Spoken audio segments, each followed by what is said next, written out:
Hey everybody, welcome to Harmon Garage. I'm Aaron, and for this video I'm going to do something a little bit different than normal. I was talking to one of you guys, one of the subscribers, and they were asking me if I did this stuff before YouTube and everything else. So I got to thinking about it, and I was talking to him, and he goes, it'd be cool if you made a video about projects and stuff that you've done before YouTube.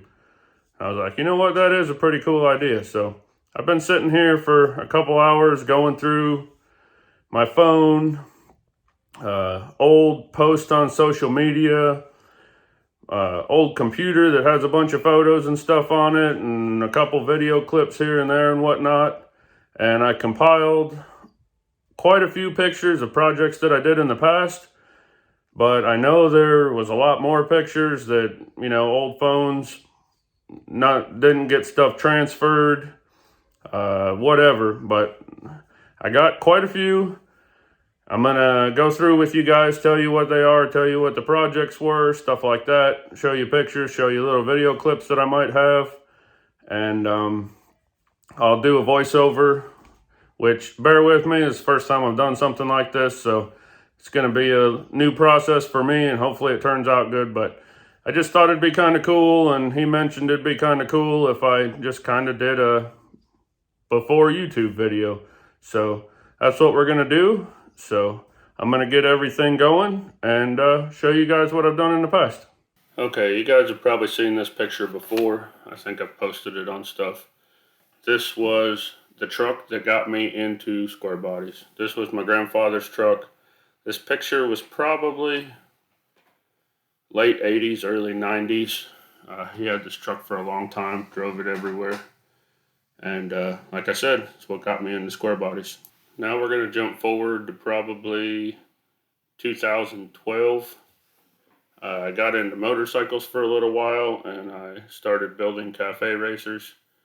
So the first one there was a Honda CBR 600, and the second one is a Suzuki GS 1100. And I built both of those. Don't really have a lot of pics of the build process or anything because this was way back when, but I built those, had a lot of fun. Now we're going to fast forward to about 2014. I was into dirt track racing for years and years, and my nephew came to age where he could drive, and he wanted to get into dirt track racing. So we put together this entry-level class for him. And it's a Toyota Corolla. I put a cage in it, did a couple things to the suspension to make it drive better on the dirt track, and made it safe for him. And he had a lot of fun. We had a lot of fun, and it worked out pretty good. There's a lot of pictures on this project here, and they may not be in chronological order or even all tied together. I did the best I could to get them in here, but this is my 91 S10 Blazer drag truck that I built. Got a stock bottom end, 355. Put Pro Comp aluminum heads, 64cc chambers on it. Had a tunnelram, dual Edelbrock carbs, regular long tube headers, and I named it Byron. And the reason I called it Byron is because I joked with all my friends that drag raced also that it was going to be slow. So if they ever lined up against me, it'd be like having a Byron. So all these first pictures you've already seen was the first stage of it. I mainly just built the motor, did all that. And then I moved, and the race that I was trying to make had already passed. So I went through a whole revamp on it, and we put a built turbo 400 in it. I put fender exit headers. Right here it still has the, it still had the, dang it, I lost my mind. Anyways, switched it over to a single carb intake, disc brakes all the way around,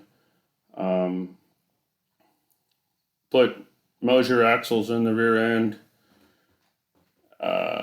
just everything. I mean, I touched every piece of that Blazer and built a full roll cage in it and built a dash for it, racing seat, built my own steering column, relocated the battery to the back, and then we decided to put nitrous on it. So we added nitrous, standalone fuel system for the nitrous. I lowered the Blazer. I think I did like a 2.4 drop on it just to bring it down and have better suspension. There you can see the cage. You can see the aluminum dash that I built. There's the wiring board that was in the passenger floorboard. There's my nitrous setup with the solenoids. I put a purge kit on it. And it just kept evolving and kept evolving and kept evolving to a dedicated race truck. And there's some videos of it running on my Facebook page. I wasn't able to pull them off of the Facebook page to put them in the video, but I can't figure out how to do that. But, and like I said, there's a lot there. I covered the firewall, the vents in the top of the firewall, so that if there was a fire in the engine compartment and it got in there, it stayed up front. Racing seat, 5-point harness. It just, everything. It kept going. There's the battery relocation. I finally got it to a point where I was going to call it done and go race it, which is right here. And life happened, and I needed to make some moves in my life and needed the money. So I sold it off without ever making a pass in it. I did drive it a little bit, but I never actually raced it. This is a 1977 Chevy C10 that I was working on for a friend. I stripped it down to the bare frame, hand sanded everything smooth, clean. I literally had probably 2-3 days in hand sanding this frame. And then when I got done sanding it, I coated it with professional grade truck bed coating. Let it sit and cure for a while. It got disc brakes all the way around, 4.6 Beltec drop kit. We decided to go with a 5.3 LS motor. I put a new cam in it, beehive springs, cleaned everything up, got it all put back together, put it back in the truck with a rebuilt, beefed up turbo 350. While I had the cab off, I went ahead and cleaned the firewall because we were going to put a vintage air setup in it. So I smoothed everything out, cleaned and painted it. We weren't going to do anything to the body. We were going to leave it the way that it was. No paint or bodywork or nothing. So set the cab back on, got the motor in. We got rid of the original fleet side bed and went with a step side bed that we found that just happened to be the same color.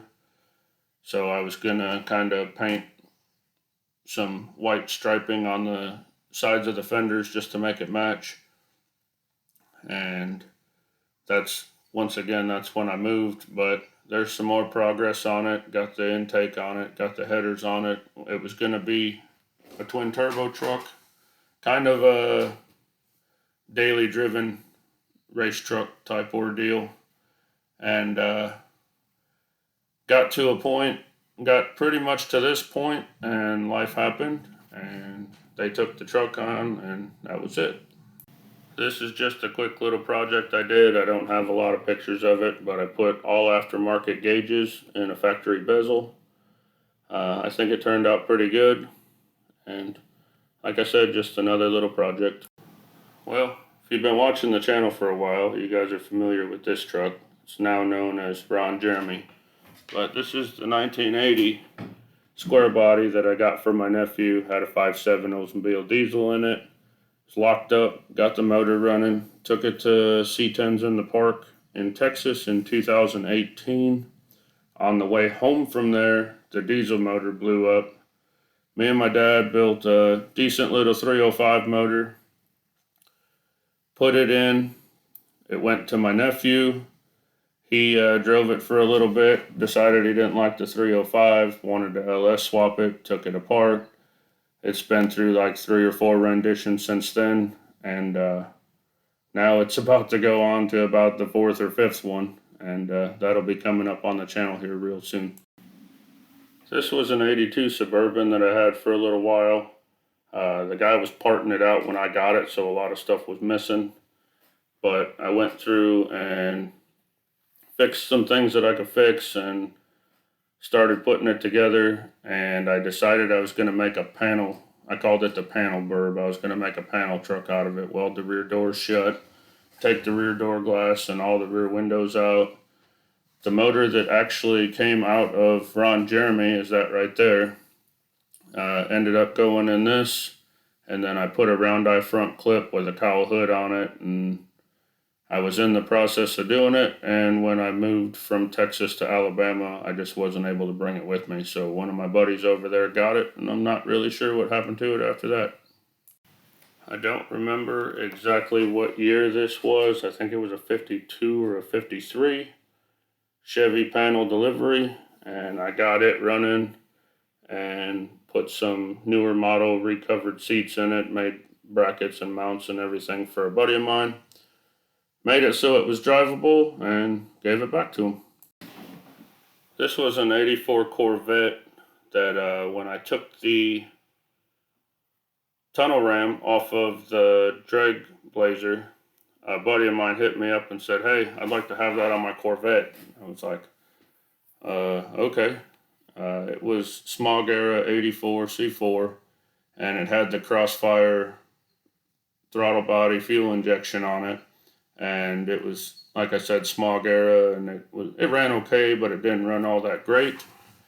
And I put that tunnel ram on with the dual Edelbrocks and the top hat and got it running. And you want to talk about bringing something to life, that car was insane. It scared the crap out of my buddy, and he ended up selling it like a week after I got done with it. This one is the first frame I ever shortened. It's a 78 Big 10. It was a buddy of mine. He got the truck and wanted to shorten it, and we shortened the frame, and then he wanted to do some of the other work on it. He was going to do the motor and trans and all that stuff, and he took it back after I shortened it, had it for a little while, and then he got Ride Tech air ride setup for the whole truck.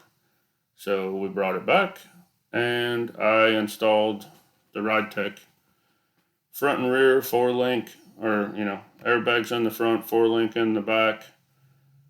I had to it's coming up here somewhere. I had to fabricate my own panhard bar setup because the one that came in the kit wasn't working. These are all just pictures of the Ride Tech installed, and the picture of the bracket for the panhard bars right there. I made everything that's not painted black there. And there's another picture of the 4-link. And then this is what it looked like when I was all done with it. He took it back and finished it himself. This was a 74 GMC 3500 that a guy had started to build and sold it before he finished it. My buddy bought it, brought it to me, and I finished up the things that needed to be finished up on the motor. Put headers on it, put an exhaust on it, cleaned everything up. We finished the interior, new carpet, new headliner, new visors, new door panels, dash pad, seat belts. Just cleaned up and painted everything in the interior.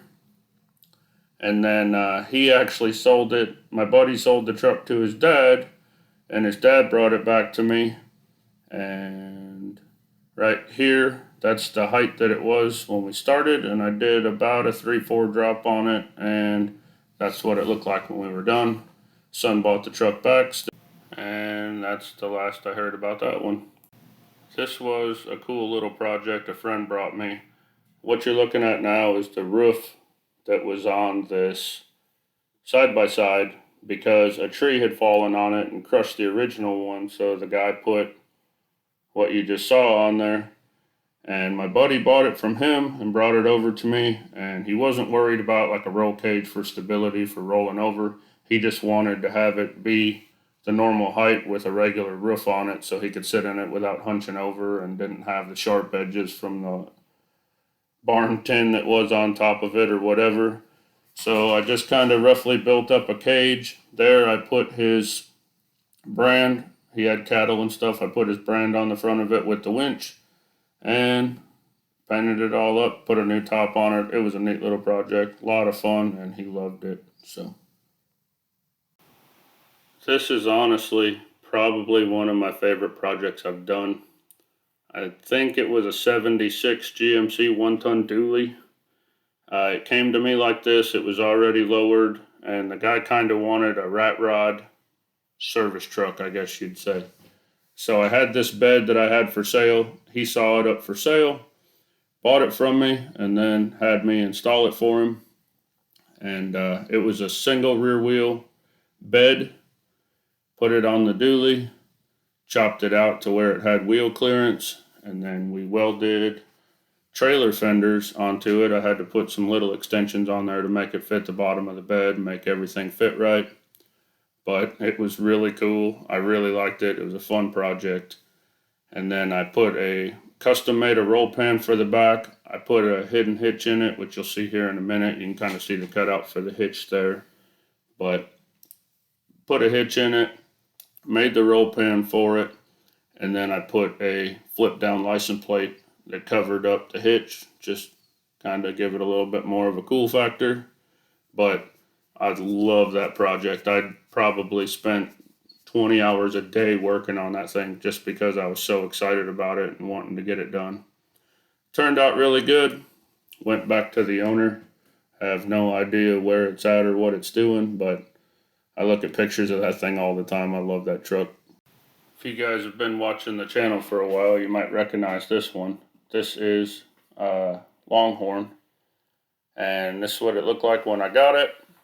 I got it all cleaned up really good, best I could, I guess, and put a bed on it. And then once I got the bed on it, that's where it came into YouTube. It's got you can see where it went from there before I ended up having to get rid of it when I moved, in a video that I'll try to link right up here. If you've been watching the channel for a while, you might recognize this. This is the original Burnout truck. My nephew got the idea to build it. We started building it. Built a hot little 305 motor for it, which you'll see right here. And got it put in the truck. And it was fun. And we ended up having some problems in the long run, and that motor actually ended up getting tuned down a little bit and put into Longhorn. But here in a second, I got a video of it, first fire up of it, and then its first burnout attempt.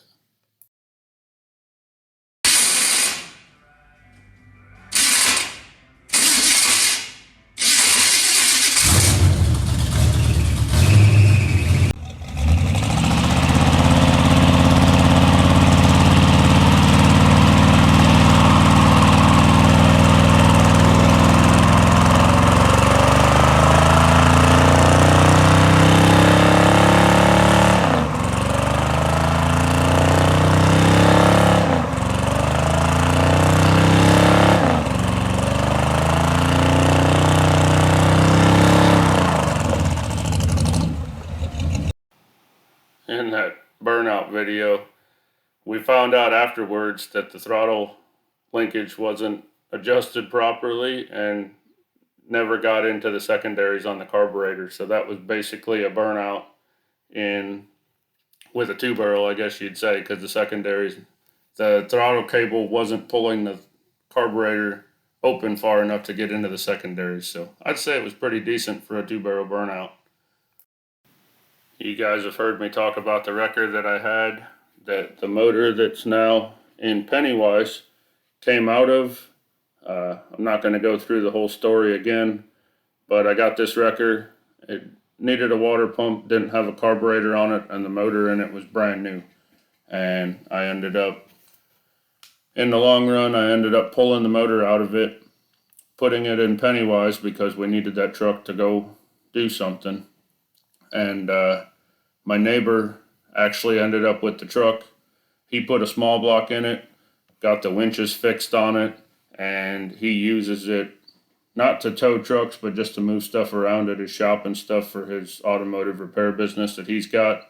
And he's cleaned it up and made it nicer and all that stuff. But it was a pretty cool old truck, but at the end of the day, the motor was worth more to me than the truck was, so I got the motor out of it, and he ended up with the truck, and he loves it.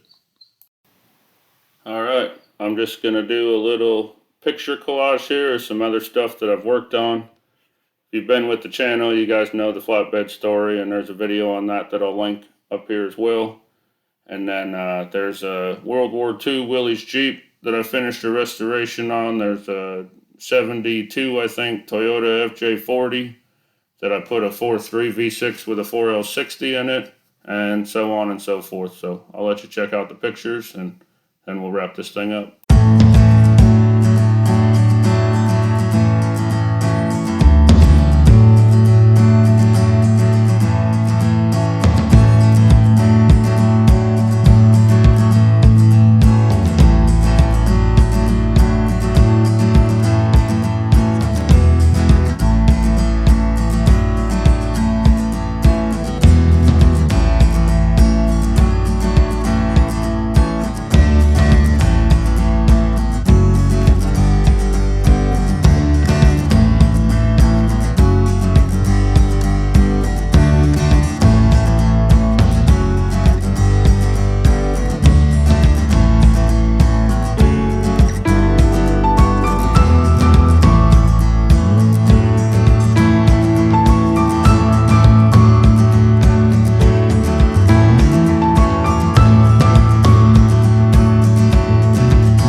Well, there it is, Aaron Harmon before YouTube.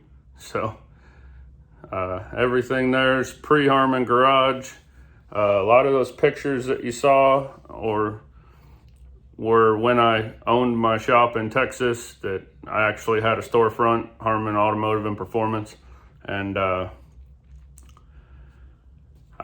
wasn't real good about keeping track of what I was doing as far as taking pictures or videos or anything like that, because I wasn't doing YouTube at the time, and I basically just took a picture here and there and put it on Instagram or whatever, you know. So I wasn't documenting everything that I did like I do now. So hopefully you guys enjoyed the video. I'm telling you what, I really enjoyed making it. It brought back a lot of great memories.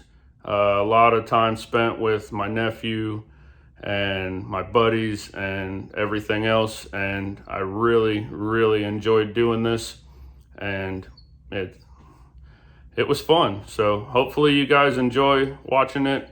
Thank you for watching it, and you know, just something else. Not very often you get to see back into times before on things like this, where you guys see what I do practically every day now, what I'm into, but where did I come from, what I do before. So that's just a little story. Maybe someday I'll do another story kind of further back in my life, where I'm from and what I grew up with and stuff like that. I think that might be kind of fun to do sometime, but that'll take a lot more digging and a lot more searching, and probably a lot more time. But once again, thanks for watching. If it wasn't for you guys, I wouldn't be able to do this.